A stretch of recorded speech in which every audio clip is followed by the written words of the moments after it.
தற்போது கிடைத்துள்ள அண்மை செய்தி.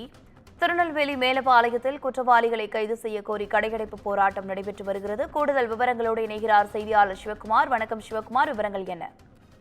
அதாவது நெல்லை மாவட்டத்தோட மாநகர் பகுதியில் இருக்கிற பகுதி வந்து மேலப்பாளையம். இந்த மேலப்பாளையம் அப்படிங்கிற பகுதியில கடந்த 5 தினங்களுக்கு முன்பு செய்யது அப்படிங்கிற ஒரு தனிநபர் வந்து என்ன பண்ணாங்கன்னா, ராத்திரி அவரோட கடைக்குள்ள புகுந்து சில மர்ம நபர்களால் வெட்டி கொல்லப்பட்டாங்க.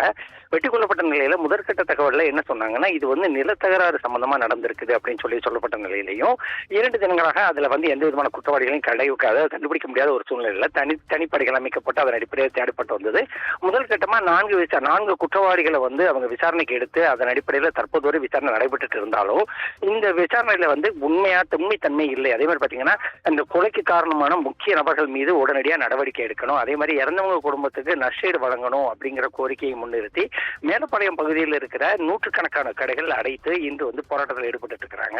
நெல்லை மாநகரை பொறுத்த மட்டும் பாத்தீங்கன்னா, கடந்த அதே மேலப்பாளையம் அப்படிங்கிற பகுதியில் 2 தினங்கள், அதாவது 3 தினங்கள்ல 2 கொலைகள் நடைபெற்ற ஒரு சூழ்நிலையில அந்த பகுதியில் அதிக அளவில் குற்றச்சம்பவங்கள் நடைபெறதாகவும் இதை உடனடியா கட்டுப்படுத்தணும், போலீசார் வந்து கட்டுப்படுத்தணும் அப்படின்னு சொல்லியும், அதே மாதிரி பாத்தீங்கன்னா அந்த மக்கள் வந்து தற்போது இந்த கடையெடுப்பு போராட்டத்தில் ஈடுபட்டு இருக்கிறாங்க. 100க்கும் மேற்பட்ட கடைகள் அடைக்கப்பட்டிருக்கிறதால நாள் ஒன்றுக்கு ஏறத்தாழ 1 கோடி ரூபாய் அளவுக்கு வர்த்தக இழப்பு வந்து ஏற்பட்டிருக்கிறதா தெரிவிச்சிருக்கிறாங்க. சாரா, விவரங்களுக்கு நன்றி சிவகுமார்.